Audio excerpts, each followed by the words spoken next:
Sí, yo creo que es bien importante el desarrollo de la teología de la liberación en estos últimos años en América Latina. Bien importante, cada vez más importante, sobre todo en países donde la religión y la religión católica tiene un peso grande, ¿no? Considerable, como por ejemplo Nicaragua, quizás también Ecuador, ¿verdad?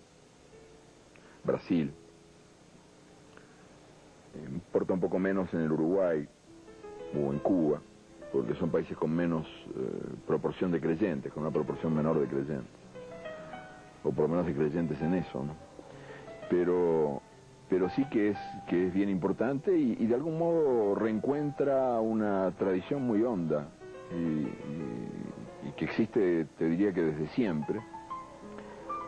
Los primeros teólogos de la liberación yo pienso que llegaron a nuestras tierras, aunque no sabían que lo eran,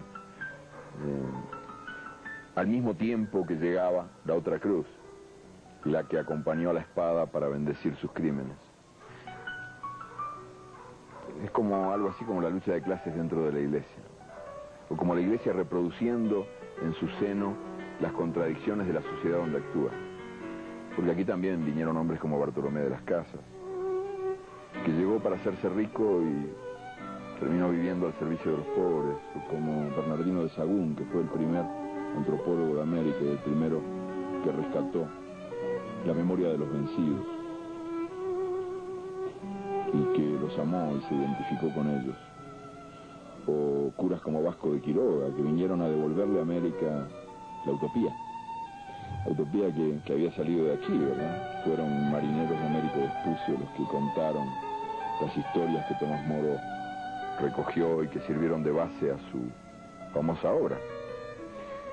Y entonces Vasco de Quiroga llegó a Michoacán y en Michoacán consiguió abrir un espacio propio, ajeno a la rapacidad colonial, que era un espacio de conservación de lo mejor de América, que es la comunidad y el modo comunitario de ser. Esta vieja manía americana de trabajar juntos, de vivir juntos, de comer juntos, de soñar juntos. Y tan bien lo hizo y tan a fondo lo hizo Vasco de Quiroga, el Tata Vasco, en el siglo XVI, que todavía en Michoacán los indios hablan de él como si estuviera vivo. Se habla del Tata Vasco como si anduviera por ahí, caminando por los caminos de ahora. Esa era otra iglesia que también vino a América, ¿verdad? Al mismo tiempo que venía la iglesia de los bandidos, la iglesia del poder, la iglesia que venía actuando en nombre de un Dios que era algo así como un jefe universal de policía y que no admitía otros dioses y que era enemigo de la libertad, un Dios del miedo que tanto daño hizo. Pero estaba el otro Dios, que yo creo que si existe es el verdadero, que era un Dios enamorado de la condición humana y que también vino aquí, ¿verdad?, para entenderse quizás con los dioses de antes, con los del sol, de la lluvia, con los dioses del amor. En el fondo eran todos dioses del amor y él también. Aunque el Dios de los cristianos, que fue el Dios que me formó, porque yo tuve una infancia católica, como supongo que todos ustedes, es el único de los dioses que nunca ha hecho el amor, ¿no? Y eso a mí, cuando dejé de creer en él, que no estoy muy seguro de que dejé de creer en él, pero en fin, como que empezó a darme pena. Empezó, a partir del momento en que uno prueba por primera vez la manzana, tenía como pena de él, ¿no?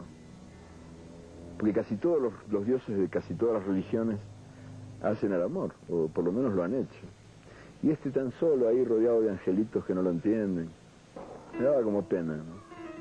Bueno, pero yo pienso que sin embargo ese Dios que nunca ha hecho el amor es un Dios muy capaz de abrazos y que es un Dios de la dulzura y un Dios de la ternura y un Dios muy acompañante, y que ese es el Dios que trajeron aquellos primeros curas que no sabían que eran teólogos de la liberación o que estaban en esa corriente, y que por supuesto es una corriente que rescata lo mejor del cristianismo, que es la presencia de Cristo en el mundo, desde los pobres, junto a los pobres,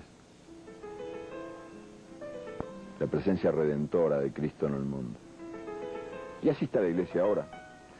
con ese Cristo Redentor de un lado y del otro lado los mercaderes del templo, que no están fuera de la iglesia sino dentro, que se dan la gran vida y que en el fondo sueñan con clavar en la cruz bien, pero bien clavadito a cuanto pescador anda por nuestras costas irradiando mensajes contra el imperio. Yo creo que en el fondo bien que les gustaría clavarlos bien clavaditos.